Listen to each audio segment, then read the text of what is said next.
আসসালামু আলাইকুম। মক্কা বিজয় থেকে সন্ধি নবায়নের জন্য মদিনার পথে আবু সুফিয়ান। সন্দেহ নেই কুরাইশ ও তার মিত্ররা যে কাজ করেছিল তা ছিল মুসলমানদের সঙ্গে নিছক গাদ্দারি ও স্পষ্ট সন্ধিভঙ্গি। এতে তার কোনো ধরনের বৈধ আপত্তি ও ওজন ছিল না। এই কারণেই কুরাইশেরা দ্রুত তাদের এই গ্রেফতারি ও তার ভয়াল পরিণতির কথা উপলব্ধি করলো এবং সঙ্গে সঙ্গে পরবর্তী সভা ডাকলো। সবাই সর্বসম্মত সিদ্ধান্ত ও গৃহীত হলো যে তারা তাদের নেতা আবু সুফিয়ানকে সন্ধি নবায়নের জন্য তাদের বিশেষ প্রতিনিধি হিসেবে মদিনায় পাঠাবে।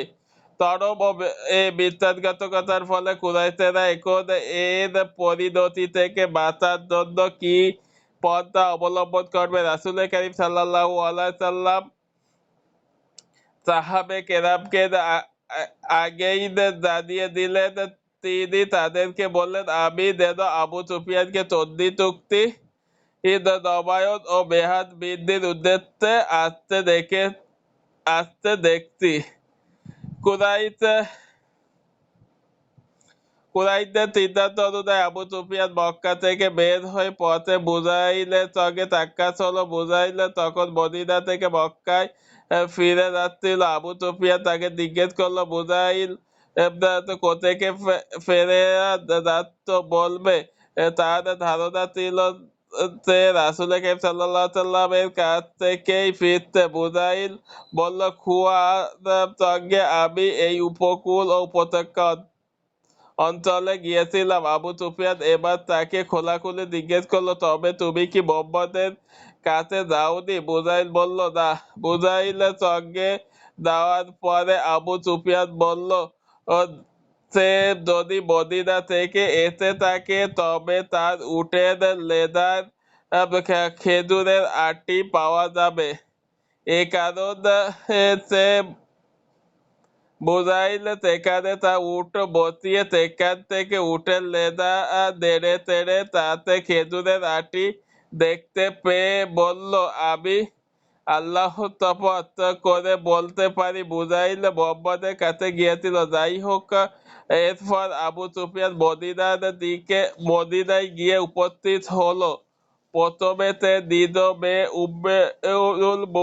উম্মে হাবিবা রাদিয়াল্লাহু এর বাড়িতে গেল। রাসূলে কারীম সাল্লাল্লাহু আলাইহি সাল্লাম এর বিছানার উপর বসতে গেলে উম্মে হাবিবার সঙ্গে সঙ্গে বিছানার চাদর এদিকে গুটিয়ে দেন। আবু সুফিয়ান তখন বলে ওঠে, মা আমার, আমার প্রতি লক্ষ্য করে চাদরটি ছড়িয়ে দিয়েছো, নাকি চাদরের প্রতি লক্ষ্য করে এটা আমার থেকে ছড়িয়ে দিয়েছো? উম্মে হাবিবা রাদিয়াল্লাহু আনহা বললেন, এটা আল্লাহর রাসূলের বিছানার চাদর।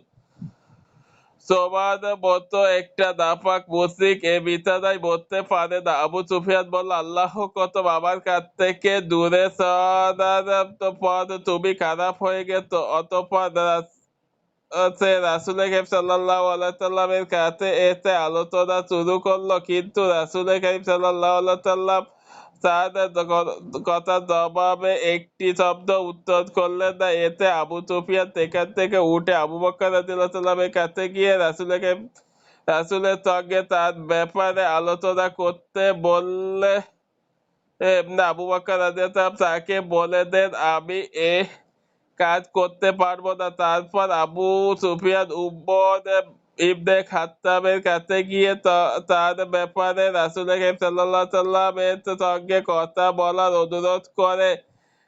উমর রাদিয়াল্লাহু সাল্লাম তাকে বলে দেন, তোমাদের জন্য আমি আল্লাহর রাসূলের কাছে সুপারিশ করব। আল্লাহ কসম, আমার কাছে যদি একটুকু লাকড়ি ছাড়া আর কিছুই না থাকে তবে আমি সেটি দিয়েই তোমাদের বিরুদ্ধে জিহাদ করব। এরপর সে আলী রাদিয়াল্লাহু সাল্লামের কাছে যান।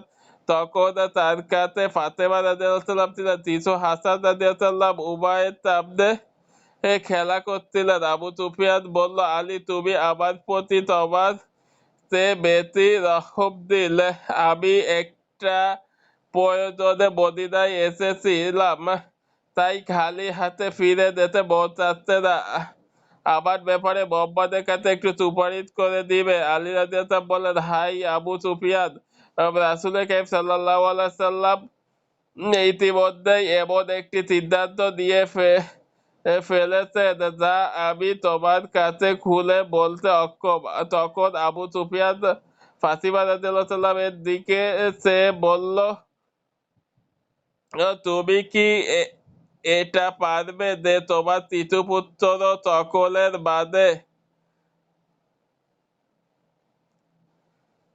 মাঝে আমাদের নিরাপত্তার ঘোষণা দিয়ে চিরদিনের জন্য আরবের বাচ্চা হয়ে থাকবে? তিনি বললেন, আমার এই ছেলে সে বয়সী পর্যন্ত হয়নি, আর রাসূল কারীম সাল্লাল্লাহু আলাইহি সাল্লাম এর বর্তমানে নিরাপত্তা ঘোষণা দেওয়ার সাধ্য কারণ নেই। তখন আবু সুফিয়ানের সামনে গোটা দুনিয়ার অন্ধকার হয়ে যাইতেছে। চোখে চাচ্ছে ফুল দেখতে থাকে আরো নরম হয়ে গিয়ে বিনম্র ও প্রশান্ত কণ্ঠে আলী রাদিয়াল্লাহু সাল্লামের নিকট আরজ করে, আবুল হাসান, এ উপস্থিতি এখন বড় কঠিন ও সঙ্গী ঈদ হয়ে গেছে। এই মুহূর্তে কি করা যায় একটু বলবে? আলী রাদিয়াল্লাহু বললেন, আল্লাহর কসম, তোমার কাজে আছে এমন কোন কথা কিংবা পরামর্শ এই মুহূর্তে আমার জানা নেই, কিন্তু তুমি যেহেতু বনু কিনানার সন্তান, তাই তাদের মধ্যে গিয়ে নিরাপত্তা ঘোষণা দিয়ে দিতে পারো। এরপর নিজের ঘরে গিয়ে দেখতে পারো অবস্থা কোথায় গিয়ে দাঁড়ায়। আবু সুফিয়ান বলল, এতে কি কোনো কাজ হবে? তোমার মনে হয়? আলী রাদিয়াল্লাহু বললেন, তেমনটা তো মনে হয় না, কিন্তু এছাড়া আমি তোমার জন্য আর কি বা করতে পারি? তখন আবু সুফিয়ান মসজিদে নববীতে গিয়ে সকলের মাঝে দাঁড়িয়ে ঘোষণা দিল, এ লোক সকল, আমি তোমাদের মাঝে নিরাপত্তা ঘোষণা দিচ্ছি। এরপর উঠে সাওয়ার হয়ে মক্কায় ফিরে গেল। কুরাইশের এর কাছে এসে পৌঁছালে তারা জিজ্ঞেস করলো, কেমন তুমি করতে পেরেছ? আবু সুফিয়ান বলল, আমি সর্বপ্রথম মোহাম্মদের সঙ্গে কথা বলেছি, কিন্তু সে আমার কথা একটি জবাবও দেয়নি। এরপর আমি কুফার পুত্রের কাছে গিয়েছি, কিন্তু তার কাছেও কোনো ফায়দা হয়নি। এরপর আমি উমর ইবনে খাত্তাবের কাছে গিয়েছি, তখন তাকে দেখেছি আমাদের সবচেয়ে কট্টর দুশমন। অতঃপর আমি আলীর কাছে গিয়েছি, তাকে দেখেছি সবার চাইতে নরম। সে আমাদের একটি পরামর্শ দিয়েছেন এবং আমি সে মোতাবেক কাজ করে এসেছি, কিন্তু আল্লাহর কসম, তাতে কোনো ফায়দা হবে বলে মনে হয় না। এ কথা শুনে নেতারা ভুরু কুঁচকিত হলো, কপালে ভাঁজ নামিয়ে তারা বলল, এটা কি বলে তো? আমি ঘোষণা দিয়ে চলে এসেছি। তারা বলল, মোহাম্মদ কি এটা বহাল রেখেছেন? আবু সুফিয়ান বলল, না। তারা বলল, হায় হায়, তবে সে তো তোমার সঙ্গে খেলা করেছে মাত্র। আবু সুফিয়ান এ তারা আর কোনো উপায় ছিল না।